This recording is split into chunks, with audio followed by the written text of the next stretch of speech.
Re-Zero, Arc 7, Chapter 108, Forthcoming Great Disaster. The last act of Chaisha Gold, posing as the emperor, was beyond comprehension. Having been ousted from the throne, Vincent Wallachia began giving his name as Abel, gained support from the people of Shudrak in the large forest to the east, and personally took the lead of a rebellion that had upheaved the empire. This was not what he had hoped for when planning for the future, but this was rather Chaisha's plan, who had deliberately gone the full length, thus committing treason, and driving Vincent away from the imperial capital. He would not do an about-face so easily, therefore, he had taken measures to clearly inform him that his actions, that his motives were futile. Destined death, brought about by the Stargazer, was something that Abel had resolved himself for long ago, from the time he gained self-awareness as an imperial prince of Wallachia. When commandment and forewarning were received, it was foretold that upon the death of the emperor who had ascended to the throne, the great disaster, which was to bring about ruin, would commence. It was not as though he himself had been mentioned by name. However, at the time he had seen the forewarning, he had confidence that he would be the one to ascend to the seat of emperor. He had held confidence that were it not him, the Wallachian Empire could not be saved. To his other brothers and sisters, he could not entrust that great duty. Putting the entirety of his capabilities and his potential into it, Vincent Abelix would take the seat of emperor, and as Vincent Wallachia, he would take the measures for the empire to not be undone. That was the plan that Vincent Wallachia, that Abel had staked his life on. He had restored the system of the 9 divine generals, whom everyone worshipped in the Wallachian Empire where the strong were revered, and upon their apex, he had placed the unmistakable strongest. Distorting the way of being of the empire, rife with senseless barbarism as it was, he had guided them to losing their reluctance regarding orderly violence, thus leaving as much potential as he possibly could so that the Wallachian Empire would survive, even after his death. Everything had been part of the plan on which he had staked his life. Abel, the body, unable to do anything but lie face down, continued to spill vast volumes of blood from its chest, its heart having been pierced. Black hair and black eyes, each time he looked in the mirror, his face made him feel anger and frustration at his lack of power, his lack of knowledge. That face had been deprived of blood, its expression soaked in blood as it gazed at nowhere in particular. His current body, manifested through the ability which he had professed to have attained while on the verge of death, a time at which his color had vanished, did not return to his original form, even once his life had come to an end. Nevermore would he lay eyes upon that form, nevermore would that impudent speech strike his eardrums again. Nevermore. Abel, why? A question that ought not be asked, spilled from his lips. The one who was to answer that question would never open their mouth once more. Even so, the lips that were supposed to avoid all that their owner knew to be meaningless, spilled that question. The prophecy of the great disaster, it was conceivable that if one were to be aware of its conditions, they could overturn it. He had sought out that method in the past. He had conveyed so to him, that ought to have made him understand that it could not be done. And yet, as Chaisha had still not been convinced, he had committed treason in vain. In this way, the confrontation they'd had within the throne room ought to have been proof that no means with which to avoid the great disaster existed. He had trained Chaisha, so that he could entrust him with the empire after his own demise.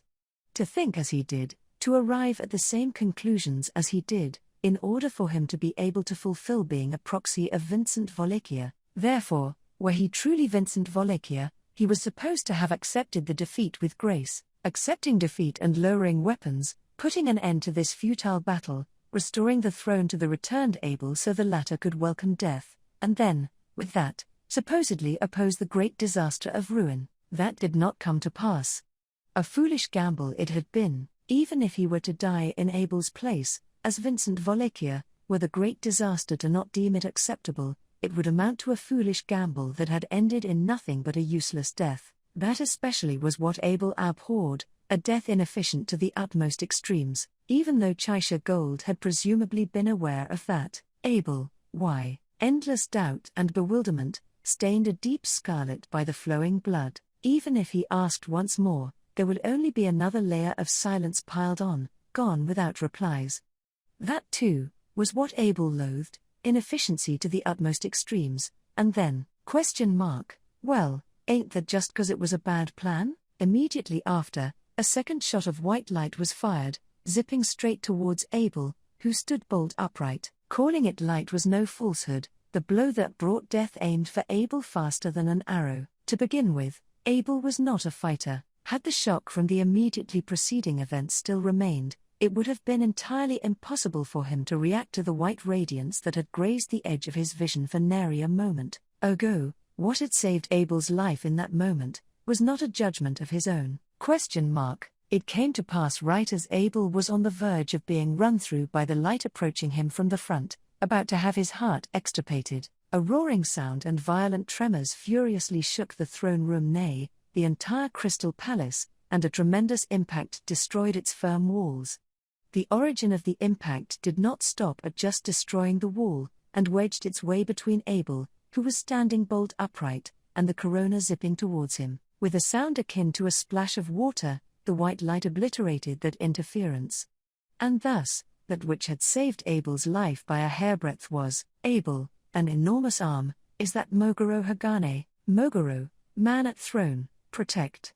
His Excellency, ordered me. The wall-esque object that had made a sudden appearance before Abel's eyes, was the right arm of Mogoro Hagane, which had been thrust into the throne room. Mogoro, a meteor also known as the very crystal palace itself, was supposed to be participating in a fierce clash unfolding upon the battlefield, having taken in the ramparts of the imperial capital of Lupagana as its own body. And yet, Abel, so it was Chaisha? Mogoro's earlier statement was proof of the fact that they had received orders to protect Abel. Then, the one to direct Mogoro to return from far away had been the one who sat upon the throne possessing the function of exerting influence on the meteor. None other than Chaisha Gold could have done so. That Abel's life would once more be targeted right after he himself had been shot, had been his prediction. Abel, HK, Mogoro Hagane.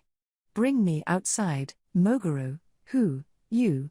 My priority, His Excellency, Abel, the Emperor has died. If I die, his death shall be in vain. Mogoro, taking in those domineering words from Abel, Mogoro noticed the collapsed silhouette as they peered into the throne room. Mogoro's state was such that it was difficult to tell where their eyes were present. Once the green orbs emerging from the city walls flickered, however, they too recognized the death of the Emperor, who had collapsed face down. Mogoro, the body. Abel, it is superfluous. Worry not for the dead. Shouting at Mogoro as they attempted to retrieve the Emperor's corpse, Abel jumped towards the titanic right arm before him. As he clung onto one of the fingers of the hand-like shape, Mogoro pulled their arm out of the throne room, causing Abel to be bathed in raging winds as he was extracted out into the sky. Mogoro had become one with the ramparts, having altered the latter's structure to allow themselves easier movement. Mogoro's body was now that of an enormous golem greater than 50 meters tall, and riding on the arm as it was lifted, Abel's elevation was about the same. With the cityscape of the imperial capital in sight from that height, the path Mogoro had taken from the third bastion that they had been protecting alongside the buildings trampled in said path, were visible. It was apparent that they had bolted straight towards this place, devoid of any other concerns. Apart from that, though the battles at each bastion were still ongoing, the reasons for their conflicts had vanished already, and so those who needed to prepare for the upcoming battle were squandering their lives in vain. In vain, their lives were. Abel, HK. A disturbance arose in his thoughts, and Abel put strength into his arms, clinging on to the gargantuan rock. This was not the time to cling to bygone events and have his thoughts dispersed into many fragments. Already, events were unfolding. It was just as he had told Mogoro.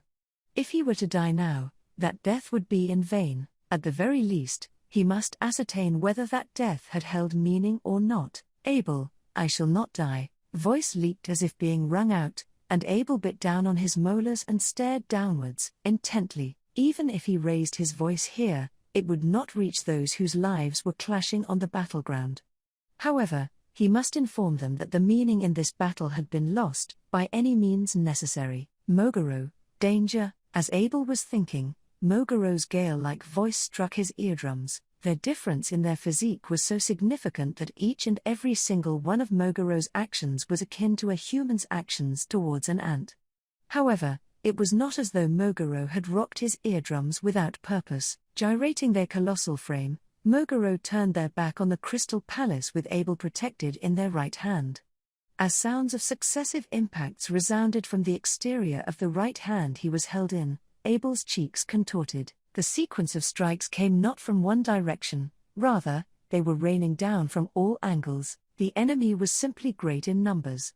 No, a collection of magic users that could aim for their enemies with such precision would be infeasible on this soil of Wallachia. That was to say, this was not a group large in number, but the mastery of a single person, a truly powerful individual who lent the illusion that a great number of people were performing a simultaneous attack from all directions, resuscitating the memories of the time when his thoughts had ground to a halt due to shock just before Abel raised his face. That fighting style, the voice of that undesired reply, were present in his memories. That was Abel. Moguro twisted their body, defending Abel from the downpour of bullets, and descended. Looking up at the sky from within that fist, he saw the traces of a shadow moving too fast for eyes to fix upon.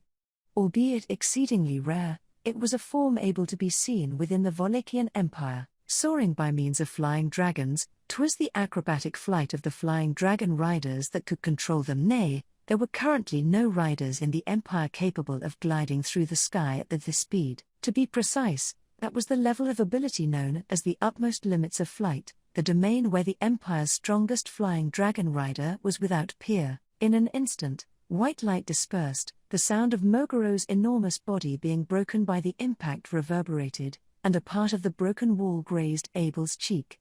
Without distorting his countenance due to the pain, he saw it. The flying dragon rider passed by the vision of his black eyes covered by the Oni mask, ashen brown hair, cracks running through his features bereft of color, and dark eyeballs, akin to a moonless night, with a golden radiance looming therein. His form appeared far too unrecognizable, but even so, there was no mistaking him. Abel, Borleroy to Meglif.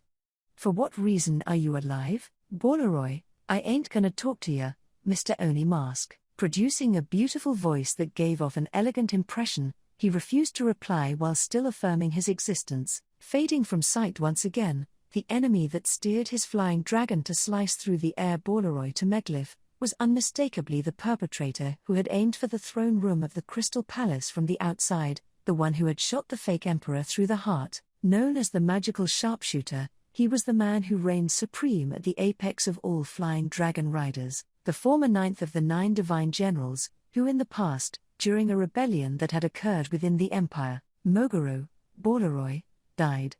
You, fake. Their perception the same as Abel's, the giant Moguro fired a counterattack. With Abel enveloped by their right hand, Moguro swung the left arm of his huge body, and quite literally mowing down the air, they launched an attack towards Borleroy's flying dragon. People would tend to believe that big things moved sluggishly, but that was but an illusion originating from their viewpoints being far away from the events. In addition to protecting Abel from the magic sniping, they had blocked the entirety of the enemy's attacks until this point.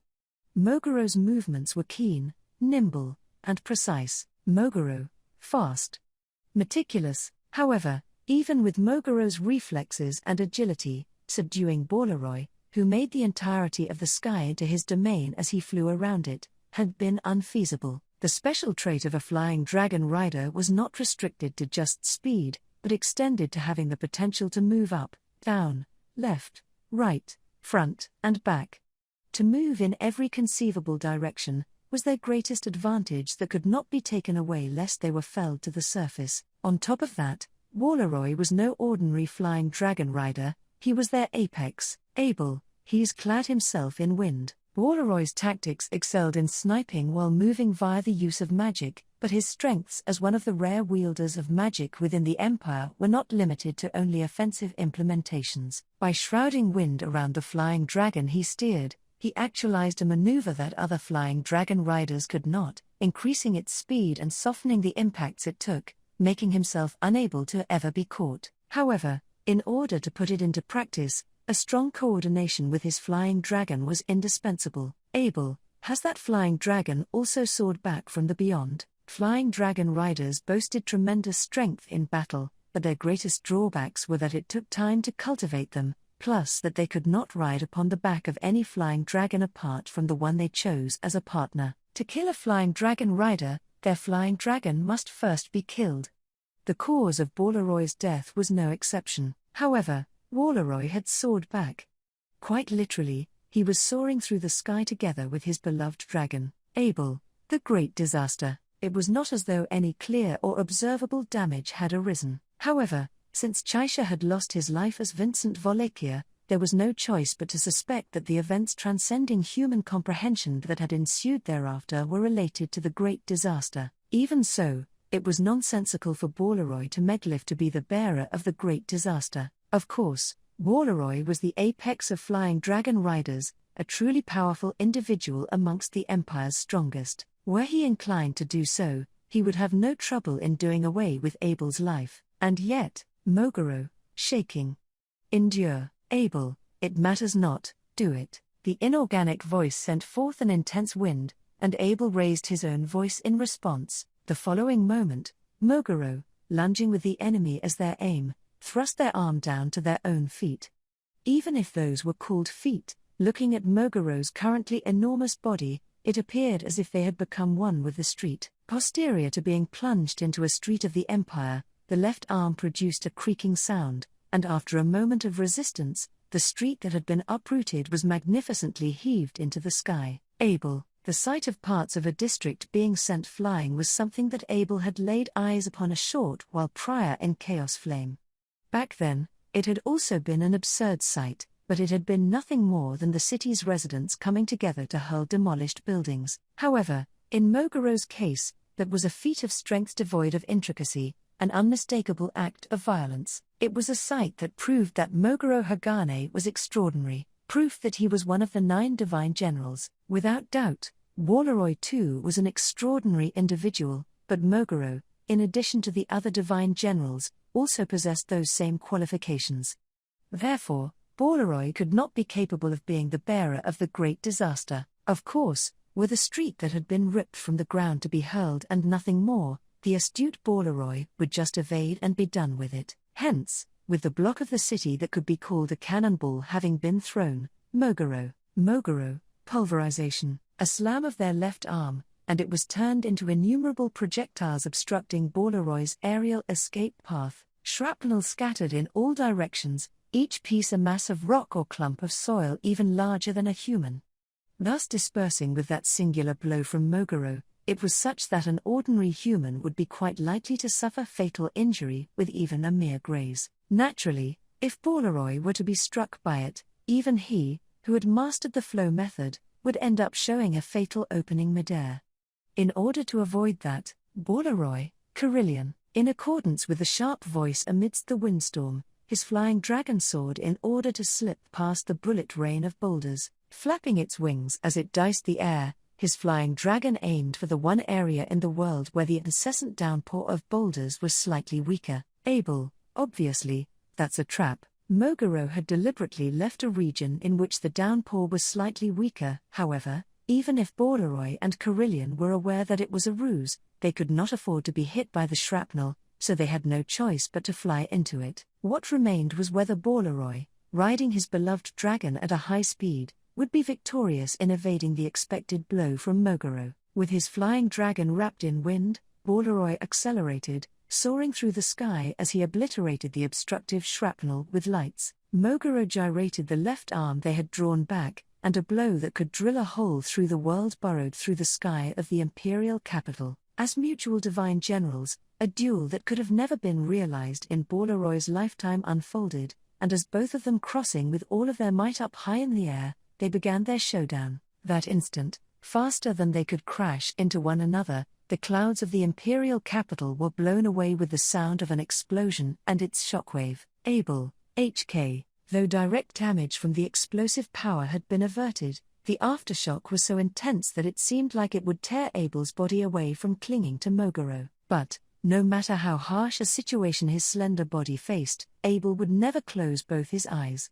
Henceforth, his eyes firmly grasped the events of that moment. Abel, Moguro's arm. Just before Moguro's gyrating left arm was able to display its might by pulverizing Bolaroy, an interference occurred. and the part equivalent to a human's brachium was torn asunder. Spinning with vigor, the arm of Mogoro, humongous enough to rival the castle's own size, danced through the air. Leisurely slipping out by flying under the damage, Walleroy had survived the rain of shrapnel. Not just that, he had escaped completely unharmed. Then, the one that had destroyed Mogoro's arm, thus saving Walleroy from his predicament was, ? Oh. As a deep voice that rumbled the atmosphere was raised, there was a fierce collision, an impact from the side. Arm demolished and posture broken, Mogoro's green orbs scintillated at what had barged in. For Abel too, this interference had been unforeseen. Though, it was something to be expected, after all, if the opponent was Walleroy to Medliff, who had soared back from death. ? Bastard. Get the fridge away from this dragon's dallying. Brandishing claws of a dragon, it easily tore through Mogoro's body, fashioned from the city walls, and alongside a roar, a blow from its tail slammed against Mogoro, destroying one part, the latter's mass being reduced in the blink of an eye. It was extremely abrupt, but that was a matter of course. The opponent was of the strongest lifeforms in existence, Abel, the cloud dragon, Mazoya. Is that which resides within Madeline's chart, Mazoya, Ra-ah-ah. The howling dragon raged with its whole body, and with a collision caused Mogoro's enormous build to sway greatly. With each blow the ramparts fissured, its broken pieces plummeting onto the imperial capital. The Crystal Palace, extolled as the world's most beautiful castle, had its gardens trampled upon, subjected to devastation, while the cityscape of the imperial capital, constructed in a well-arranged, orderly fashion, met its demise with each passing second. In addition, the catastrophes assailing the imperial capital did not end there. Abel, indistinguishable amongst the thunderous sounds of the dragon's wrath as it laid waste to Mogoro's body, what had reached Abel's ears was the sound of destruction, akin to the world crumbling, originating from a distant location. Thus directing his gaze there, to behind the Crystal Palace where a reservoir was present, a cistern which made use of springs amidst the mountains and was utilized as a water source for the entire imperial capital, had its bulwark pierced through by Mogoro's left arm, that had been cleaved just moments before. A beat later, fissures expanded from the point the arm had penetrated, and the water from the reservoir began seeping out from the cracks. Gradually amassing vigor, before long the entire dam would crumble and become a stream of mud flowing through the imperial capital, guiding the residents of the imperial capital, as well as the imperial soldiers and rebels participating in the battle, to refuge as soon as possible. Was Mogoro, blunder. Right after hearing Mogoro's whisper, a mutter not all that quiet, a feeling of floating assailed Abel's body. Looking over his shoulder as he felt his insides rising up, Abel saw that it was not that he had been thrown, but rather, that Mogoro's arm, the hand of which Abel had been held in, had been crunched through by the dragon above the wrist. It was not that he had been targeted.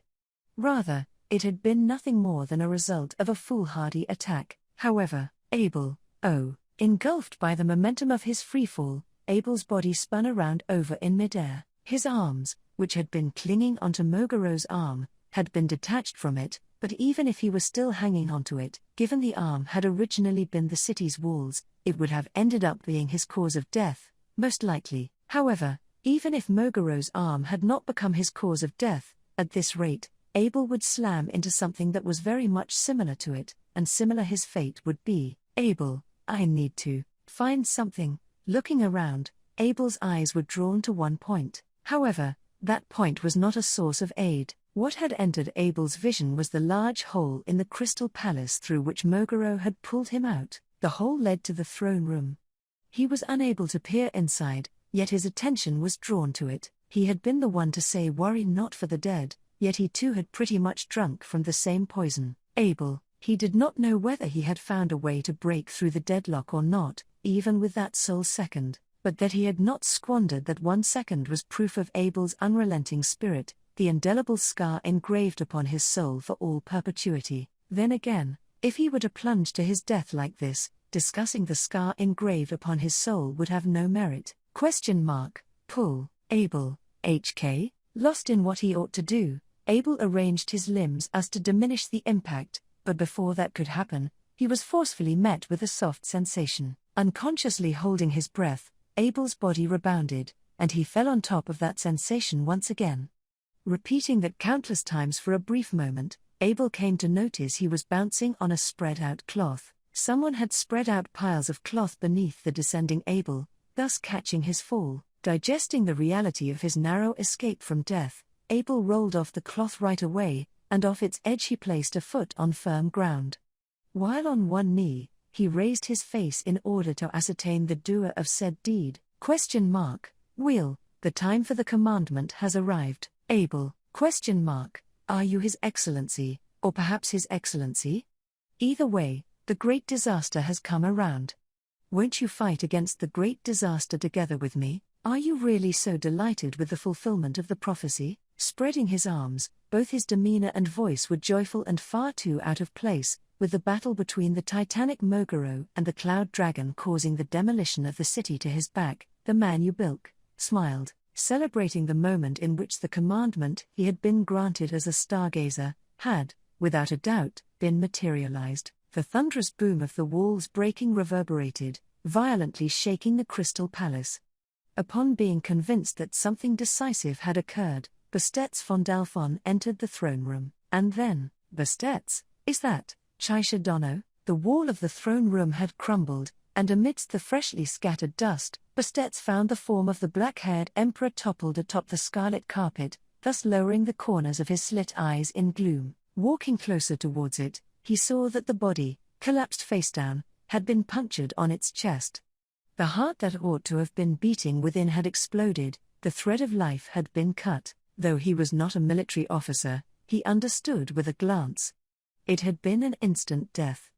There had been no time to even feel pain. Bastetz, considering what we have done, this could be said to be quite the merciful end. Ever since he had committed treason, raising a rebellion against the emperor, Vincent Wallachia, Bastetz had resigned himself to the fact that his death would not be a peaceful one whatsoever. As an accomplice, Chaisha should have steeled a similar resolve as well. But then again, Bastetz, though, from my discussion with the stargazer, it seems you had set your eyes on something different than me. Though a clear act of treachery, Bastetz had no intent of condemning it. Rather, his true feelings were those of admiration. In order to gain that which one desired, they must exhaust all of their strength in attempted pursuit. Such was the empire's essence. Neither Bastetz nor Chaisha possessed the fighting strength needed to abide by the empire's mantra, but they were alike in the sense that they both compensated for what they lacked with their ingenuity. The new form of the empire constructed by the emperor, Vincent Wallachia, had also recognized and certified that as a form of strength. Bastetz had also approved of that way of doing things in the empire, and adhering to it, Chaisha had made a magnificent example, with his own strength. As a man of the Wallachian Empire, that was a deed of honor. Bastetz, although, it seems it will be difficult to find the time to speak words of praise. Looking down at the corpse, Bastetz gazed at the hole in the wall where a gale was blowing in. On the other side, he could ascertain the presence of an enormous body, colored like rocks, in motion, the presence of Moguro Hagane. Given these circumstances, it would be strange if Moguro had killed Chaisha. In his position, Moguro was supposedly an ally of Chaisha, the latter playing the part of emperor. Chaisha's cause of death had been a blow through the chest, but it would have been impossible for Moguro's giant body to execute a strike with such precision. If there was concern to be had, it was of the strange words that the stargazer that Ubilk had left behind as he passed by Bastetz, heading towards outside the Crystal Palace. Bastetz, the great disaster, and the ruin it brings. Just, what is it that I am unaware of in the Empire? My, has nobody informed you? In that case, shall I fill you in? Bastetz, his cheeks stiffening upon suddenly hearing a voice, Bastetz slowly turned his gaze back, his eyes, directed towards the large hole, turned back to the collapsed remains of the emperor. Then, he cast his gaze further upwards, to the deepest part of the throne room, to the throne. Even as the entire castle yet shook from the impacts, the throne went without moving, firm in its position. As the national flag depicting the sword wolf swayed in the wind, before it was a silhouette, resting chin in hand, augustly sitting on the throne where His Excellency the Emperor ought to be sat, the figure looked down upon Bastetz. Properly speaking, Bastetz should raise a stern voice, and reproached the disrespect of the person sat upon the throne. However, he was incapable of doing so.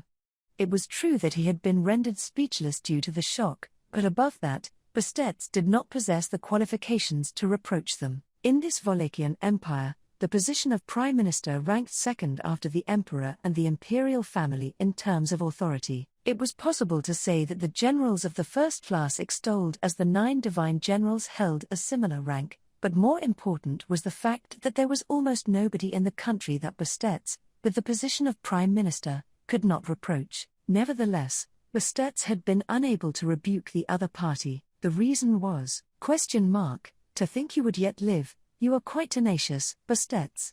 Say, who won the imperial selection ceremony? Vincent Nearsama? Or was it Priska?" Cracks formed on her pale and beautiful face. The member of the imperial family of Wallachia spoke. The master whom Bastetts von Delphon had served priorly, the imperial princess who was supposed to have perished, suffered defeat in the imperial selection ceremony. Lamia Godwin leisurely crossed her legs atop the throne.